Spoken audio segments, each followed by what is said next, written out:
Why do investors invest in a venture? The simple no-brainer answer to this question is returns. But private investments are extremely illiquid. What do we mean by that? If you have bought shares of a listed company, in a click of a button, you can sell your shares and easily exit. Angels and VCs who are investing in startups do not have that luxury, and that makes exit difficult. Whenever you are planning to go and meet your investor, be prepared to answer this. How are you going to give an exit to the investor? So what are the various ways in which you can provide an exit? This course explores various options and strategies to give a profitable exit.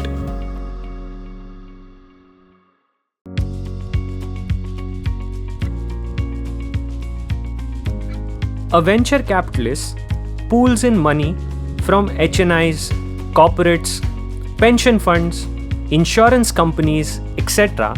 into a fund. This money is then invested into various companies. The promise by the VC fund manager to these investors is that returns will be delivered at the end of 10 years. This means the life of the fund is 10 years. During the first 2 to 3 years, the fund is in the investing life cycle. The next 5 years is where the fund nurtures the portfolio of investments, and by the end of 7th and 8th year, the fund enters the exit phase, where it starts selling the stake in the portfolio companies. For an entrepreneur, the typical timeline for providing exit to a VC is 5 to 7 years after investment. So how does an entrepreneur provide an exit to these investors? There are 4 primary ways: secondary sale, acquisition, initial public offering, and buyback. Let us look at each of these options. A secondary sale is when a new investor comes in and buys out the stake of an existing investor in the company. The money pumped in by the new investor does not go into the company for expansion, but goes to the investor who is exiting. Typically, angels who invest at a very early stage sell their stake to Series B or Series C investors and exit. This is an example of a secondary sale. A group of 38 angel investors had invested roughly around 3.5 crores in a logistics automation platform called Loginext. A few years later, the company raised 290 crores, led by Tiger Global and Steadview Capital. All the angels exited in this round and got almost a 16-fold return on their investment. Future Ventures had invested 6 crores for a 22% stake in a women's fashion apparel brand called And. 5 years later, a PE fund called General Atlantic Partners bought the 22% stake from Future Ventures for 145 crores. These are a few examples of a secondary sale. The next exit option is an acquisition, where 100% stake or majority stake in a business is bought by a large company for strategic reasons. Some of the reasons for taking over a business can be gaining a larger market share, or entering a new business, or geographic expansion. At times, acquiring talent can also be a key reason. In acquisition, all the investors, including at times the founders, sell their stake to the acquirer. When Byju's acquired White Hat Jr.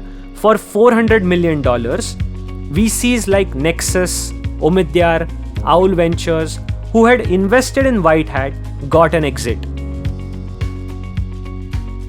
In just 20 months, Nexus Ventures' investment of $4.7 million became $66 million. Omidyar's $3.17 million became $45 million, and Owl Ventures' $2.84 million became $30 million. Another example of exit through acquisition is Flipkart. Walmart bought 77% stake in Flipkart for a whopping $17 billion. All the major investors like SoftBank, Tiger Global, Accel Partners exited by selling their stake to Walmart. The founder, Sachin Bansal, also exited by selling his 5.5% stake for $1 billion. Next option, which is the IPO, is arguably the most sought after and the flashiest way to give an exit to the investors.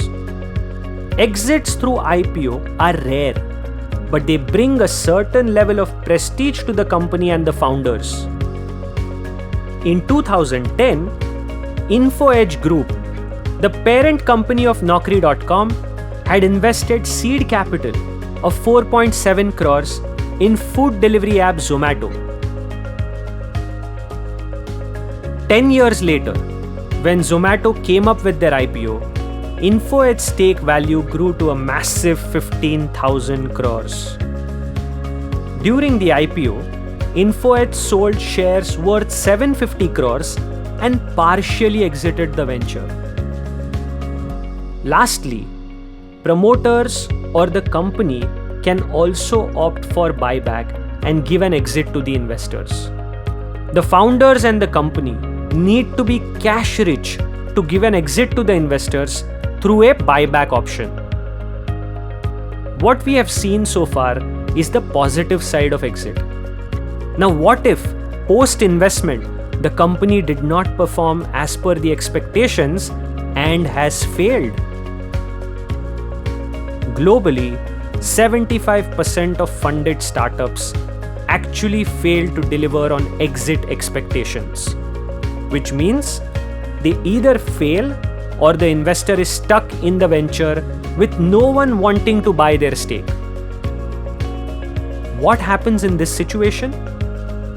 Reality is that the investors have to write off such investments, which means their value becomes zero.